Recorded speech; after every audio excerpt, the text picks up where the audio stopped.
اور جگہ سورۃ توبہ میں 11واں پارے میں بیان کیا ہے. وہ آیت پڑھتا ہوں میں، بڑی پیاری آیت ہے.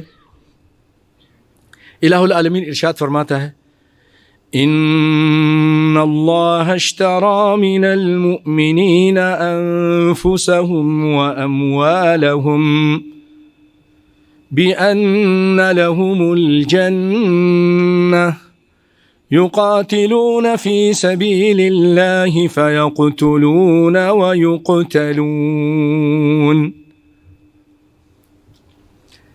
بے شک اللہ تعالیٰ نے خرید لیا ہے. اللہ خریدار ہے.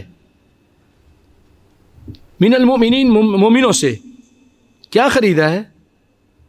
انفسہم، ان کی جانوں کو خرید لیا ہے.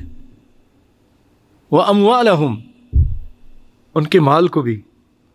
تو جان بھی، جب ہم نے کلمہ پڑھ لیا، اللہ سے وعدہ کر لیا کہ تیری اطاعت کریں گے، تیرے رسول کی اطاعت کریں گے، تو یہ جان بھی اب ہماری نہیں، یہ مال بھی ہمارا نہیں. جان بھی اسی کی، مال بھی اسی کا. اللہ نے خرید لیا ہے. تو بِأَنَّ لَهُمُ الْجَنَّةِ، اس کے بدلے میں کیا ہے؟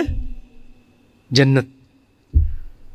اس کے بدلے میں بھائی آپ جب پیسہ دیتے ہیں، کوئی چیز دیتے ہیں تو کچھ خریدتے ہیں نا، کوئی چیز لیتے ہیں دکاندار سے. تو یہاں خریدار کون ہے؟ اللہ. آپ سے کیا خرید رہا ہے؟ آپ کا مال، آپ کی جان. آپ کی جان، آپ کا مال.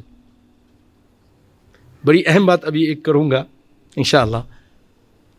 تو بدلے میں کیا دے گا؟ آپ کو جنت دے گا. آپ بازار جاتے ہیں، چیک دیتے ہیں، شیورلیٹ گاڑی خرید لیتے ہیں، بنگلہ خرید لیتے ہیں، اور کوئی چیز خرید لیتے ہیں، پیسہ دیتے ہیں، چیز خرید لیتے ہیں، سامان خرید لیتے ہیں. یہاں رب العالمین آپ سے لے رہا ہے چیز، آپ کی جان لے رہا ہے، آپ کا مال لے رہا ہے، اور اس کے مقابلے میں آپ کو جنت دے رہا ہے، ہمیشگی والی جنت. بھائیو پورے قرآن میں آپ دیکھ لیجئے، پورے قرآن میں مطالعہ کر لیجئے، ہر جگہ جہاد کی آیت میں اللہ تعالیٰ فرماتا ہے وَجَاهِدُوا فِي سَبِيلِ اللَّهِ بِأَمْوَالِكُمْ وَأَنفُسِكُمْ.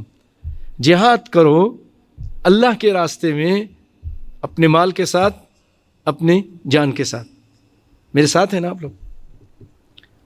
اپنے مال کے ساتھ، پورے قرآن پاک میں. کیوں؟ اس لیے کہ بعض لوگ ایسے ہوتے ہیں، وہ کہتے ہیں چمڑی جائے دمری نہ جائے. تم ہم سے ہماری جان لے لو، ہماری تکلیف پہنچا دو، لیکن پیسے کے بڑے پکے ہوتے ہیں. پیسے نہیں دیں گے، نہیں خرچ کریں گے، چندہ نہیں دیں گے، کچھ اللہ کے راستے میں خرچ کرنے کی تیار ہی نہیں، جمع کر کر کے رکھیں گے. یہاں تک کہ مر جاتے ہیں پیسہ رکھ کے جاتے ہیں. حسبنا اللہ نعم الوکیل. کچھ آخرت بنانے کے لیے خرچ کر دو. تو اللہ تعالیٰ یہاں مال کا ذکر پہلے کر رہا ہے، کیونکہ بندے کو مال بہت پسند ہے. اپنی جان سے اتنا، بعض لوگوں کو، سب کو نہیں.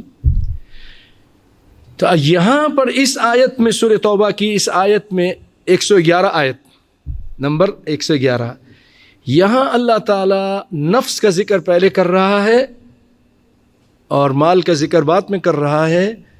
کبھی توجہ دی ہے؟ بات یہ ہے بھائیوں کہ یہاں اللہ خریدار ہے، اور جب وہ خریدار ہوتا ہے جو، تو وہ اچھی چیز خریدتا ہے. مال کے اللہ کے سامنے کیا حیثیت ہے؟ ایک مچھر کے، پوری دنیا مچھر کے پر کے برابر بھی نہیں.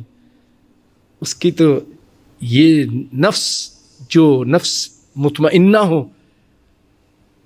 مومنہ ہو، اللہ کی رضا پر راضی ہو، اور اللہ کے راستے میں جہاد کرنے کے لیے نکلی ہو، یہ اللہ کو بہت پسند ہے. تو اللہ پہلے نفس خرید رہا ہے.